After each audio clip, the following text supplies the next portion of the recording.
ডাঙৰ খবৰ লৈ আহিছো লোকসভাত নগাঁৱৰ AIDFৰ প্ৰাৰ্থী হ'ব নেকি এতিয়া আজমল 61% মুছলমান ভোটাৰক লৈ এতিয়া আত্মবিশ্বাসী হৈ পৰিছে AIUDF ৰেজাউল কৰিম চৰকাৰৰ হলনি আজমল হ'ব পাৰে AIDFৰ প্ৰাৰ্থী কিয়নো ৰেজাউল কৰিমতকৈ আজমলৰ জনপ্ৰিয়তা বেছি বুলি দাবী কৰিছে একাংশই আৰু এই সন্দৰ্ভত প্ৰাক্তন বিধায়ক আমিনুল ইছলামে কি কৈছে আমি এই মুহূৰ্তত এই ডাঙৰ খবৰটো জনোৱাৰ চেষ্টা কৰিম ৰাজনৈতিক প্ৰেক্ষাপটৰ এটা ডাঙৰ খবৰ আমি জনাইছো যে ৰেজাউল কৰিম চৰকাৰৰ হলনি নগাঁৱত আহিব নেকি বদৰুদ্দিন আজমল লোকসভাত নগাঁৱৰ প্ৰাৰ্থী হ'ব নেকি এতিয়া আজমল 61% মুছলমান ভোটাৰক লৈ আত্মবিশ্বাসী হৈ পৰিছে AIDF দল ৰেজাউল কৰিমৰ হলনি আজমল হ'ব পাৰে AIDFৰ প্ৰাৰ্থী আৰু ইয়াৰ চৰ্চা ইতিমধ্যে আৰম্ভ হৈছে ৰেজাউল কৰিমতকৈ আজমলৰ জনপ্ৰিয়তা বেছি বুলি দাবী কৰিছে একাংশই কৈছে ৰেজাউল কৰিম চৰকাৰতকৈ বদৰুদ্দিন আজমলৰ বিধায়কগৰাকী বৰ্তমানৰ বিধায়কগৰাকীৰ জনপ্ৰিয়তা বেছি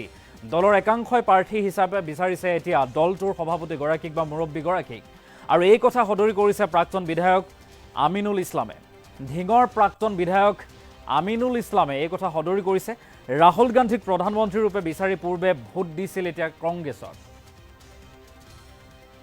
আৰু এবাৰ মাত্ৰ এখন আসনৰ বাবে অনুষ্ঠিত হ'ব নিৰ্বাচন এখন আসনৰ বাবে অনুষ্ঠিত হ'ব এই নিৰ্বাচন লোকসভাত নগাঁৱত AIDFৰ প্ৰাৰ্থী হ'ব নেকি বদৰুদ্দিন আজমল এই প্ৰশ্ন এই কাৰণে উত্থাপন হৈছে যে AIDFৰ যিগৰাকী নতুনকৈ যোগদান কৰা নেতা ৰেজাউল কৰিম চৰকাৰ আমচুৰ প্ৰাক্তন সভাপতি আৰু তেখেতে AIDFত যোগদান কৰি বিগত যি বিধানসভা নিৰ্বাচন অনুষ্ঠিত হৈছিল তাত প্ৰতিদ্বন্দ্বিতা আগবঢ়াইছিল যদিও পৰাজয় বৰণ কৰে আৰু পৰৱৰ্তী পৰ্যায়ত শেহতীয়াকৈ যেহেতু নগাঁও লোকসভা আসনখন খালী হৈ আছে আৰু এই নগাঁও লোকসভা সমষ্টিত এতিয়া নিৰ্বাচন উপনিৰ্বাচন অনুষ্ঠিত হ'ব তাৰ বাবে প্ৰত্যেকটো ৰাজনৈতিক দলে সাজু হৈছে নিৰ্বাচনত প্ৰতিদ্বন্দ্বিতা আগবঢ়াবৰ বাবে কিন্তু তাৰ মাজতে এটা বিষয় চৰ্চা হৈছে যে ৰেজাউল কৰিম চৰকাৰে হয়তো নগাঁৱৰ উপনিৰ্বাচনত AIDFৰ প্ৰাৰ্থী হিচাপে প্ৰতিদ্বন্দ্বিতা আগবঢ়াব এই ৰাজনৈতিক মহলত এই চৰ্চা চলি থকাৰ মাজতে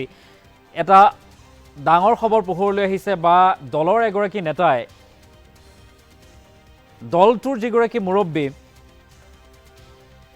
বদৰুদ্দিন আজমলক নগাঁৱত উপনিৰ্বাচনত AIDFৰ প্ৰাৰ্থী হিচাপে প্ৰতিদ্বন্দ্বিতা কৰাটো বিচাৰিছে বা সেই কথা সদৰি কৰিছে মুছলমান ভোটাৰক লৈ আত্মবিশ্বাসী হৈছে এতিয়া নগাঁও লোকসভা সমষ্টিত AIDF দল 61% মুছলমান ভোটাৰক লৈ আত্মবিশ্বাসী দলটোৰ এগৰাকী কৰ্মী বা প্ৰাক্তন বিধায়ক আমিনুল ইছলামে দৰাচলতে কি কৈছিল সেই মন্তব্য আমাৰ সৈতে আছে আমি এই মুহূৰ্তত সেই মন্তব্য শুনাব বিচাৰিছোঁ দৰাচলতে ৰেজাউল কৰিমৰ স্থানত বদৰুদ্দিন আজমলে সঁচাকৈ এতিয়া নগাঁৱত উপনিৰ্বাচন খেলিব নেকি এই সন্দৰ্ভত কি কৈছে আমিনুল ইছলামে আমি সেই মন্তব্য শুনাব বিচাৰিছোঁ এতিয়ালৈকেতো আমাৰ সভাপতি মহোদয় বদৰুদ্দিন আজমল চাহাবে ৰেজাউল কৰিম চৰকাৰৰ নামটো অনানুষ্ঠানিকভাৱে তেখেতে ঘোষণা কৰিছে কিন্তু আনুষ্ঠানিক স্বীকৃতিটো বাকী এইটো এতিয়ালৈকে আমি ভাবোঁ হয়তো ৰেজাউল কৰিম চৰকাৰ হোৱাৰ সম্ভাৱনা আছে কিন্তু মৌলানা বদৰুদ্দিন আজমল চাহাবক দাবী কৰি আছে তেখেত হ'ব লাগে বুলি বহুতে কৈ আছে কিন্তু তেখেত এতিয়াও বাহিৰত নাই কিন্তু এতিয়ালৈকে কিন্তু তেখেতৰ যিটো ঘোষণা কৰিছে ৰেজাউল কৰিম চৰকাৰ এতিয়ালৈকে সেইটোৱে আছে কোন প্ৰাৰ্থী হ'লে ইজি হ'ব আপোনালোকৰ কাৰণে না এতিয়া চাওক আমাৰ কাৰণে আমি ভাবোঁ ৰেজাউল কৰিম চৰকাৰ হ'লেও জিকিব মৌলানা বদৰুদ্দিন আজমল চাহাব হ'লেও জিকিব মানে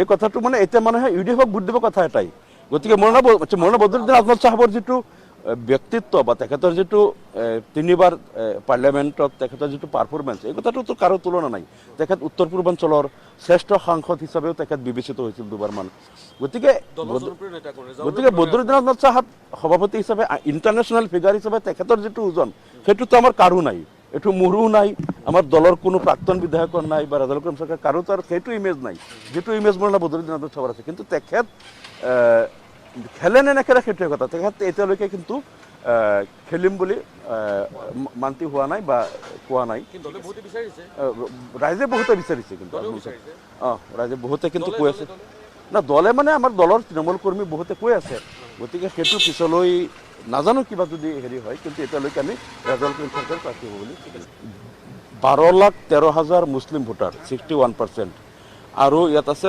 6,99,000 আছে হিন্দু ভোটাৰ এইটো 36% আৰু 3% আছে আদাৰ্ছ ইয়াত খ্ৰীষ্টিয়ান শিখ মিলাই 3% আছে গতিকে 36% হিন্দু ভোটাৰ 6,99,000 আৰু 12,13,000 61% মুছলিম ভোটাৰ। কিন্তু দেখা গ'ল বিজেপি আৰু কংগ্ৰেছে ইয়াত যেহেতু মুছলিম ভোটাৰ অধিক, তাত কিন্তু তেওঁলোকে মুছলিম কেণ্ডিডেট নিদিয়ে। সাধাৰণতে সমগ্ৰ ভাৰতত যি সমষ্টিৰ যি জনগোষ্ঠীৰ ভোটাৰ বেছি, সাধাৰণতে সকলো ৰাজনৈতিক দলে সেই জনগোষ্ঠীৰ পৰাই প্ৰাৰ্থী দিয়ে। এইটো এটা ডেম'ক্ৰেটিক এটা ট্ৰেডিশ্যন হয়। কিন্তু নগাঁও লোকসভা সমষ্টিত এইবাৰ কিন্তু ৰাইজে এই কথাটো, কংগ্ৰেছেও যোৱাবাৰো ইয়াত সংখ্যাগৰিষ্ঠ ভোটাৰক উপেক্ষা কৰি প্ৰদ্যুৎ বৰদলৈক তেওঁলোকে কেণ্ডিডেট দিছিল। আৰু প্ৰদ্যুৎ বৰদলৈ বিজেপিৰ এজেণ্ট আছিল। আমি কৈছিলোঁ যে ইয়াত বিজেপিৰ প্ৰাৰ্থী দুজন আছে। যোৱা 2024 নিৰ্বাচনত আমি কৈছিলোঁ যে ইয়াত পদুম ফুলৰ ছবিত আছে সুৰেশ বৰা আৰু হাতৰ ছবিত বিজেপিৰ প্ৰাৰ্থীজন হ'ল প্ৰদ্যুৎ বৰদলৈ। তেওঁ সুৰেশ বৰা জিকিলেও বিজেপি, প্ৰদ্যুৎ বৰদলৈ জিকিলেও বিজেপিত যাব। কিন্তু আমি কোৱাৰ পিছতো কংগ্ৰেছে প্ৰদ্যুৎ বৰদলৈক কেণ্ডিডেট দিলে আৰু ৰাইজে ভোট দিলে, জিকি পেলাই আকৌ সেই বিজেপিত গ'ল। আমি কোৱা কথাটো সঁচা প্ৰমাণিত হ'ল। গতিকে এই কথাবিলাকৰ ফলত এতিয়া কিন্তু ৰাইজ কংগ্ৰেছক ভোট নিদিয়াৰ পক্ষত সিদ্ধান্ত লৈছে। আৰু বিজেপিয়ে ইতিমধ্যে আপোনালোকে গম পাইছে, মুখ্যমন্ত্ৰীয়ে চাৰেণ্ডাৰ কৰিছে যে ইয়াত তেওঁলোকে জিকিব নোৱাৰিব। এইবাৰ কিন্তু তলে তলে নগাঁও লোকসভা সমষ্টিত AUDFৰ সপক্ষে বতাহ বলিছে। আৰু ৰাইজেও বুজি পাইছে যে আমাৰ সংখ্যাগৰিষ্ঠ ভোটাৰ যি জনগোষ্ঠীৰ, আমাৰ কংগ্ৰেছেও আমাৰ পৰা প্ৰাৰ্থী নিদিয়ে, বিজেপিয়েও নিদিয়ে। গতিকে AUDFৰ পৰা এবাৰ সংখ্যালঘু প্ৰাৰ্থী দিয়া হ'ব, যিহেতু ইয়াত সংখ্যালঘু ভোটাৰ বেছি। না এতিয়া চাওক, এতিয়ালৈকেতো আমাৰ সভাপতি মহোদয় বদৰুদ্দিন আজমল চাহাবে ৰেজাউল কৰীম চৰকাৰৰ নামটো অনানুষ্ঠানিকভাৱে তেখেতে ঘোষণা কৰিছে, কিন্তু আনুষ্ঠানিক স্বীকৃতিটো বাকী। এইটো এতিয়ালৈকে আমি ভাবোঁ হয়তো ৰেজাউল কৰীম চৰকাৰ হোৱাৰ সম্ভাৱনা আছে। কিন্তু মৌলানা বদৰুদ্দিন আজমল চাহাবক দাবী কৰি আছে তেখেত হ'ব লাগে বুলি বহুতে কৈ আছে, কিন্তু তেখেত এতিয়াও বাহিৰত নাই। কিন্তু এতিয়ালৈকে কিন্তু তেখেতৰ যিটো ঘোষণা কৰিছে ৰেজাউল কৰীম চৰকাৰ, এতিয়ালৈকে সেইটোৱেই আছে। কোন প্ৰাৰ্থী হ'লে ইজি হ'ব আপোনালোকৰ কাৰণে? না এতিয়া চাওক, আমাৰ কাৰণে আমি ভাবোঁ ৰেজাউল কৰীম চৰকাৰ হ'লেও জিকিব, মৌলানা বদৰুদ্দিন আজমল চাহাব হ'লেও জিকিব। মানে এই কথাটো মানে এতিয়া মানুহে UDFক ভোট দিব কথা এটাই। গতিকে মৌলানা বদৰুদ্দিন আজমল চাহাবৰ যিটো ব্যক্তিত্ব বা তেখেতৰ যিটো 3বাৰ পাৰ্লিয়ামেণ্টত তেখেতৰ যিটো পাৰফৰ্মেঞ্চ, এই কথাটোতো কাৰো তুলনা নাই। তেখেত উত্তৰ পূৰ্বাঞ্চলৰ শ্ৰেষ্ঠ সাংসদ হিচাপেও তেখেত বিবেচিত হৈছিল দুবাৰমান। গতিকে বদৰুদ্দিন আজমল চাহাব সভাপতি হিচাপে, ইণ্টাৰনেশ্যনেল ফিগাৰ হিচাপে তেখেতৰ যিটো ওজন, সেইটোতো আমাৰ কাৰো নাই। এইটো মোৰো নাই, আমাৰ দলৰ কোনো প্ৰাক্তন বিধায়কৰ নাই, বা ৰেজাউল কৰীম চৰকাৰ কাৰো তাৰ সেইটো ইমেজ নাই, যিটো ইমেজ মৌলানা বদৰুদ্দিন আজমল চাহাবৰ আছে। কিন্তু তেখেত খেলে নে নেখেলে সেইটোৱে কথা। তেখেত এতিয়ালৈকে কিন্তু খেলিম বুলি মান্তি হোৱা নাই বা কোৱা নাই। ৰাইজে বহুতে বিচাৰিছে, কিন্তু ৰাইজে বহুতে কিন্তু কৈ আছে না, দলে মানে আমাৰ দলৰ তৃণমূল কৰ্মী বহুতে কৈ আছে। গতিকে সেইটো পিছলৈ নাজানো কিবা যদি হেৰি হয়, কিন্তু এতিয়ালৈকে আমি ৰেজাউল কৰীম চৰকাৰ প্ৰাৰ্থী হ'ব বুলি 12,13,000 মুছলিম ভোটাৰ 61%, আৰু ইয়াত আছে 6,99,000 আছে হিন্দু ভোটাৰ, এইটো 36%, আৰু 3% আছে আদাৰ্ছ, ইয়াত খ্ৰীষ্টিয়ান শিখ মিলাই 3% আছে। গতিকে 36% হিন্দু ভোটাৰ 6,99,000 আৰু 12,13,000 61% মুছলিম ভোটাৰ।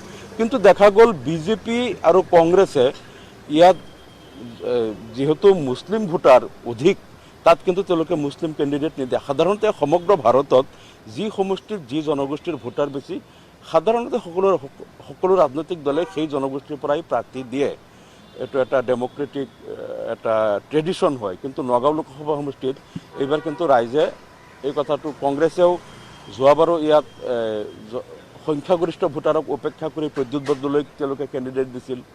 আৰু প্ৰদ্যুৎ বৰদলৈ বিজেপিৰ এজেণ্ট আছিল। আমি কৈছিলোঁ যে ইয়াত বিজেপিৰ প্ৰাৰ্থী দুজন আছে। যোৱা 2024 নিৰ্বাচনত আমি কৈছিলোঁ যে ইয়াত পদুম ফুলৰ ছবিত আছে সুৰেশ বৰা আৰু হাতৰ ছবিত বিজেপিৰ প্ৰাৰ্থীজন হ'ল প্ৰদ্যুৎ বৰদলৈ। তেওঁ সুৰেশ বৰা জিকিলেও বিজেপি, প্ৰদ্যুৎ বৰদলৈ জিকিলেও বিজেপিত যাব। কিন্তু আমি কোৱাৰ পিছতো কংগ্ৰেছে প্ৰদ্যুৎ বৰদলৈক কেণ্ডিডেট দিলে আৰু ৰাইজে ভোট দিলে, জিকি পেলাই আকৌ সেই বিজেপিত গ'ল। আমি কোৱা কথাটো সঁচা প্ৰমাণিত হ'ল। গতিকে এই কথাবিলাকৰ ফলত এতিয়া কিন্তু ৰাইজ কংগ্ৰেছক ভোট নিদিয়াৰ পক্ষত সিদ্ধান্ত লৈছে। আৰু বিজেপিয়ে ইতিমধ্যে আপোনালোকে গম পাইছে, মুখ্যমন্ত্ৰীয়ে চাৰেণ্ডাৰ কৰিছে যে ইয়াত তেওঁলোকে জিকিব নোৱাৰিব।